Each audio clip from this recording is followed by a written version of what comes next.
खेल के बाद जरा एक और अहम और बड़ी खबर से आपको बाखबर करते हैं, क्योंकि सदर हिंद की तरफ से रात देर गए एक और हुक्मनामा जारी कर दिया गया है और सदर हिंद की दस्तखत से जो ऑर्डर जारी कर दिया गया है उसके तहत Jammu Kashmir Ladakh common high court के लिए एक कायम मुकाम चीफ जस्टिस के नाम का ऐलान कर दिया गया है। और कॉमन हाई कोर्ट के लिए जिस नाम का इंतखाब किया गया है उसका ताल्लुक यूनियन टेरिटरी लद्दाख से है और जम्मू कश्मीर लद्दाख हाई कोर्ट के अंदर पिछले काफी सालों से बहसती वकील भी रहे और बहसती जज भी रहे हैं। कल सदर हिंद ने बाज़ाब्ता तौर पर जस्टिस ताबिश रबिस्तान को acting chief justice Jammu Kashmir Ladakh high court के लिए मुकर्रर कर दिया है और गेजेट नोटिफिकेशन रात देर गए जारी कर दी गई है। और गेजेट नोटिफिकेशन के मुताबिक जो आर्टिकल 223 यानी 223 के तहत कॉन्स्टिट्यूशन ऑफ इंडिया के तहत जारी कर दी गई है, जिसके तहत सदर हिंद ने अपॉइंटमेंट वारंट जारी कर दिया है ताबिश रबिस्तान साहब के, जो सीनियर मोस्ट जज हैं जम्मू कश्मीर लद्दाख यूनियन टेरिटरी के हाई कोर्ट के। तो उनके लिए यह ऑर्डर जारी कर दिया गया है कि वो 8 दिसंबर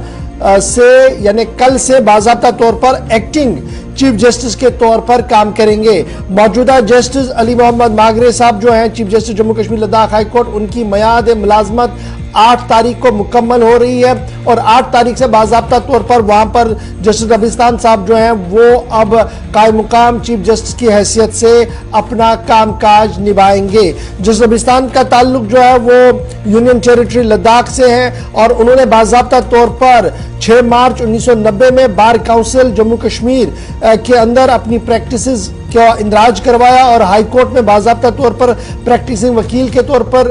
काम करते रहे। कभी आर्बिट्रेटर के तौर पर उन्होंने काम किया वहां पर, कभी कॉन्स्टिट्यूशनल सर्विसेज देते रहे सरकार के लिए, इलेक्शंस और सिविल और क्रिमिनल मैटर्स के अंदर उनकी काफी ज्यादा महारत है। और उसके बाद उन्हें बाज़ाब्ता तौर पर एडिशनल जज जम्मू कश्मीर लद्दाख हाई कोर्ट के अंदर जो जारी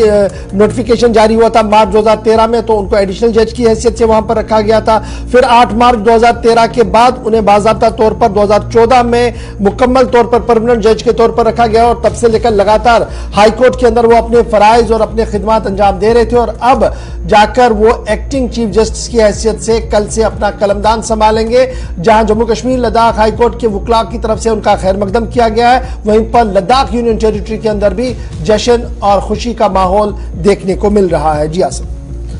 चलो ये बात थी जस्टिस ताशी के हवाले से। सिर्फ 24 घंटों के बाद नया chief justice Jammu Kashmir Ladakh high court को मिल जाएगा। जस्टिस मागरे जो आज रिटायर हो रहे हैं, तो उनके लिबास पहनाने से कबल जो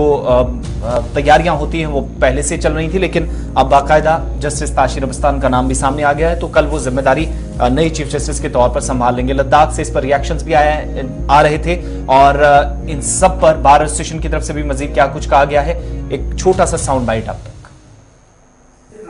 It is truly a great day today that for the first time in the history of India, somebody from Ladakh has become the Chief Justice of the High Court. मैं इस ओकेजन पे ताशी साहब और उनकी फैमिली मेंबर्स को बहुत बहुत दिल की गहराइयों से मुबारकबाद देना चाहता हूँ। And it is truly an occasion for all of us, great occasion for all of अस। इससे ताशी साहब के चीफ जस्टिस बनने से हमारे लद्दाख के जो यूथ है, युवा है, specially in the legal fraternity, उनको इंस्पिरेशन मिलेगी ताशी साहब से। We look up to Tashi साहब lot, all of us. And जो बाकी जो यूथ है उनको भी लीगल फ्रेटर्निटी को ज्वाइन करने का एक बहुत ही अच्छा एक इनको इंस्पिरेशन मिलेगी। और मैं उम्मीद रखता हूँ ताशी साहब से कि आने वाले वक्त में हमारे लद्दाख की जो डिमांड्स हैं, specially with respect to high court bench here in Ladakh and as well as a central administrative tribunal bench, तो मुझे उम्मीद है कि ताशी साहब इन चीज़ों पर भी काम करेंगे और